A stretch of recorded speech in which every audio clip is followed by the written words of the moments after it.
اب ہم ذکر شروع کرتے ہیں آدم علیہ السلام کا۔ اللہ تعالیٰ فرماتے ہیں وَمَا خَلَقْتُ الْجِنَّ وَالْإِنسَ إِلَّا لِيَعْبُدُونَ، اور میں نے جنوں اور انسانوں کو اپنی عبادت کے لیے پیدا کیا ہے۔ اللہ تعالیٰ نے ہمارے باپ کو کیوں پیدا فرمایا، ہمیں کیوں پیدا فرمایا؟ تاکہ ہم اس کی عبادت کریں، اگرچہ وہ عبادت کا محتاج نہیں، وہ تو بے نیاز ہے، البتہ ہم اس کے محتاج ہیں۔ اس کے اسماء بہترین اور حسین ہیں، وہ عالی شان صفات کا مالک ہے۔ اس نے اپنے ناموں کے آثار ظاہر کرنے کے لیے مخلوق کو پیدا فرمایا، رحمت کے آثار، قدرت کے آثار، جبر اور طاقت کے آثار اور حکمت کے آثار ظاہر کرنے کے لیے مخلوقات کو پیدا فرمایا، ورنہ وہ کسی چیز کا محتاج نہیں۔ آدم علیہ السلام کی تخلیق سے پہلے ہی اس بارے میں اللہ تعالیٰ کا فرشتوں سے مکالمہ ہوا۔ اللہ تعالیٰ نے فرمایا وَإِذْ قَالَ رَبُّكَ لِلْمَلَائِكَةِ إِنِّي جَاعِلٌ فِي الْأَرْضِ خَلِيفَةً، اور جب تیرے رب نے فرشتوں سے کہا میں زمین میں ایک خلیفہ بنانے والا ہوں۔ خلیفہ سے مراد ہے نائب، اور یہ کہ اس کی نسل میں سے ہر ایک دوسرے کا خلیفہ ہوگا۔ جبکہ سیدنا ابو بکر صدیق رضی اللہ عنہ نبی اکرم صلی اللہ علیہ وسلم کے خلیفہ ہوئے، سو اللہ نے ایک خلیفہ بنانے کا ارادہ فرمایا جو زمین میں حکومت کرے اور اس کو آباد کرے۔ چنانچہ اللہ تعالیٰ نے فرمایا هو أنشأكم من الأرض واستعمركم فيها، اللہ تعالیٰ نے تمہیں زمین سے پیدا کیا اور اسی نے اس زمین میں تمہیں بسایا ہے۔ اللہ تعالیٰ کا ارادہ ہوا کہ زمین کو آباد کروائے، جبکہ جن اس قابل نہیں تھے، کیونکہ ان میں اس قدر عقل و دانش نہیں تھی کہ زمین کو پر رونق اور سرسبز و شاداب رکھ سکیں۔ علماء جنات کے بارے میں کہتے ہیں ان کا سب سے بڑا عقل مند جن انسانوں کے 10 سالہ بچے کے برابر عقل رکھتا ہے، اس لیے زمین کو آباد کرنے کی صلاحیت اللہ تعالیٰ نے انسان کو بخشی۔ اللہ نے انسان کو بہترین ڈھانچے اور حسین ترین شکل و صورت سے نوازا، پھر اپنی روح اس میں پھونکی۔ فرشتوں نے اس سے سوال کیا قالوا أتجعل فيها من يفسد فيها ويسفك الدماء ونحن نسبح بحمدك ونقدس لك قال إني أعلم ما لا تعلمون، ایسی مخلوق کو کیوں پیدا کرتا ہے جو زمین میں فساد کرے اور خون بہائے، اور ہم تیری تسبیح، حمد اور پاکیزگی بیان کرتے ہیں۔ اس کے جواب میں اللہ نے فرمایا جو میں جانتا ہوں تم نہیں جانتے۔ دراصل فرشتوں نے کسی طرح معلوم کر لیا تھا کہ آدم کی اولاد زمین میں فساد کرے گی، خون ریزی کرے گی، لیکن انہوں نے یہ بات اعتراض کے طور پر نہیں کہی تھی، کیونکہ ایسا اعتراض تو گناہ ہے، اور فرشتے پلک جھپکنے کے برابر اللہ کی معصیت اور نافرمانی نہیں کرتے، جیسا کہ ارشاد ہوتا ہے بل عباد مکرمون لا يسبقونه بالقول وهم بأمره يعملون، بلکہ وہ تو نہایت معزز عبادت گزار ہیں، کسی بات میں اللہ پر پیش دستی اور سبقت نہیں کرتے اور اس کے حکم پر عمل کرتے ہیں۔ اسی طرح ارشاد ہوتا ہے لا يعصون الله ما أمرهم ويفعلون ما يؤمرون، اللہ کے حکم کی نافرمانی نہیں کرتے بلکہ جو حکم دیا جائے بجا لاتے ہیں۔ اس لیے فرشتوں کا یہ پوچھنا وضاحت طلبی کے لیے تھا۔ وہ تو انسان کے پیدا کرنے کی وجہ پوچھ رہے تھے۔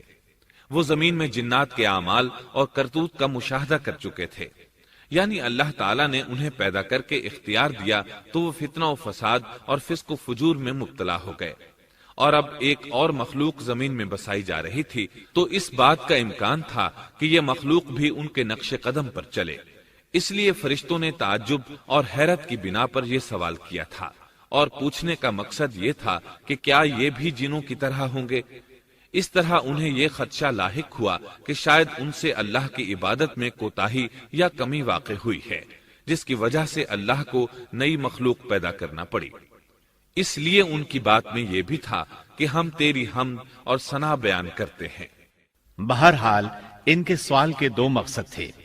کیا یہ جنوں کی طرح فساد کرنے والی قوم ہے؟ کیا ہم سے تیری عبادت میں کوتاہی ہوئی ہے؟ اس پر اللہ تعالیٰ نے فرمایا، جو میں جانتا ہوں وہ تم نہیں جانتے۔ اس موقع پر فرشتوں کے ذہنوں میں ایک اور بات بھی آئی۔ وہ آپس میں کہنے لگے کہ اللہ تعالیٰ جو بھی مخلوق پیدا کرے گا وہ ہم سے زیادہ معزز اور عالم نہیں ہو سکتی۔ یعنی جب فرشتوں نے باقی مخلوقات کا جائزہ لیا، مثلا آسمان، زمین، پہاڑ، جن، چوپایوں وغیرہ کا، تو انہوں نے سوچا یہ ہم سے زیادہ مرتبے والی نہیں ہے، لہذا یہ مخلوق بھی پیدا ہو رہی ہے تو یہ ہم سے زیادہ مرتبہ نہیں رکھتی۔ یہ ہمارا خاص مقام ہے کہ اللہ کی تسبیح میں مصروف ہیں، کفر سے محفوظ ہیں، ہر حکم بجا لاتے ہیں، اللہ کے تمام احکامات پورے کرتے ہیں، آسمان اور زمین میں اس کا حکم نافذ کرتے ہیں، اور اللہ کے نزدیک ہم سب سے زیادہ شرف والے ہیں۔ لہذا اگر یہ نئی مخلوق انسان بھی پیدا ہو جائے تو کیا ہوا، ہم سے زیادہ معزز اور علم والی تو نہیں ہوگی۔ بہرحال جب اللہ تعالیٰ نے آدم کو پیدا کیا تو زمین کی مٹی لانے کا حکم فرمایا، چنانچہ اللہ تعالیٰ کے پاس مٹی لائی گئی۔ امام ترمذی، ابن حبان اور امام احمد رحمت اللہ علیہم نے ایک حدیث بیان کی ہے جس کے الفاظ کچھ یوں ہیں: إن الله تعالى خلق آدم من قبضة قبضها من جميع الأرض فجاء بنو آدم على قدر الأرض فجاء منهم الأحمر والأبيض والأسود وبين ذلك والسهل والحزن والخبيث والطيب۔ اللہ تعالیٰ نے آدم علیہ السلام کو مٹی کی ایک مٹھی سے پیدا فرمایا۔ اس مٹی کو اللہ تعالیٰ نے پوری زمین سے اٹھوایا تھا۔ یہی وجہ ہے کہ آدم کی اولاد زمین کے لحاظ سے ہی ظہور پذیر ہوئی۔ بعض سرخ رنگ کے ہیں تو بعض سیاہ اور بعض سفید، اور کچھ اس کے درمیان میں ہیں۔ بعض نیک ہیں، بعض خبیث، اور کچھ پاکیزہ قسم کے ہیں۔ انسان کی تخلیق مٹی سے شروع ہوئی، اس مٹی کو پانی سے تر کیا گیا تو یہ تین بن گئی۔ اسی وجہ سے قرآن مجید کی بعض آیات میں تراب کا لفظ آیا ہے۔ تراب خشک مٹی کو کہتے ہیں، اور بعض آیات میں تین کا لفظ آیا ہے۔ تین تر اور بھیگی مٹی کو کہتے ہیں۔ اللہ تعالیٰ فرماتے ہیں خلقہ من تراب، یعنی آدم کو تراب سے پیدا کیا گیا۔ مٹی کی عام حالت کو تراب کہتے ہیں، اور فرمایا إذ قال ربك للملائكة إني خالق بشرا من طين۔ جب آپ کے رب نے فرشتوں سے کہا کہ میں مٹی سے بشر کو پیدا کرنے والا ہوں۔ جب اس مٹی کو پانی سے زیادہ بھگویا گیا تو وہ لیسدار ہونا شروع ہو گئی، اسی لیے اللہ تعالیٰ نے فرمایا إِنَّا خَلَقْنَاهُم مِّن طِينٍ لَازِبٍ۔ ہم نے انسان کو لیسدار اور چپکنے والی مٹی سے پیدا کیا۔ پھر اللہ تعالیٰ نے اپنے مبارک ہاتھوں سے انسان کا ڈھانچہ تیار کیا۔ اللہ نے فرمایا خَلَقْتُ بِيَدَيَّ، میں نے اپنے دونوں ہاتھوں سے پیدا کیا۔ اللہ تعالیٰ نے انسان کی خلقت فرشتوں کے سپرد نہ کی، بلکہ بذات خود اسے تخلیق کے مراحل سے گزارا اور اپنے ہاتھوں سے اس کی تصویر کشی کی۔ اللہ نے انسان کو پہلے ایک مورتی کی صورت میں ڈھالا، اس کے بعد ایک مقررہ مدت تک چھوڑے رکھا، یہاں تک کہ گیلی مٹی خشک ہو گئی اور اس کا رنگ سیاہ ہو گیا، بدبو آنے لگی، پھر وہ کھنکھناتی مٹی میں بدل گئی اور آخرکار آگ پر پکی ہوئی مٹی یعنی فخار ٹھیکری کی صورت اختیار کر گئی، جس سے مٹکے وغیرہ تیار کیے جاتے ہیں۔ سیاہ مٹی کو ہما ان کہتے ہیں اور بدبودار کو مسنون کہتے ہیں، اور کھنکھنا کر بولنے والی مٹی کو سلسال کہتے ہیں، اور ٹھیکری کی طرح کی مٹی کو الفخار کہتے ہیں۔ مختلف آیات میں یہ الفاظ وارد ہوئے ہیں۔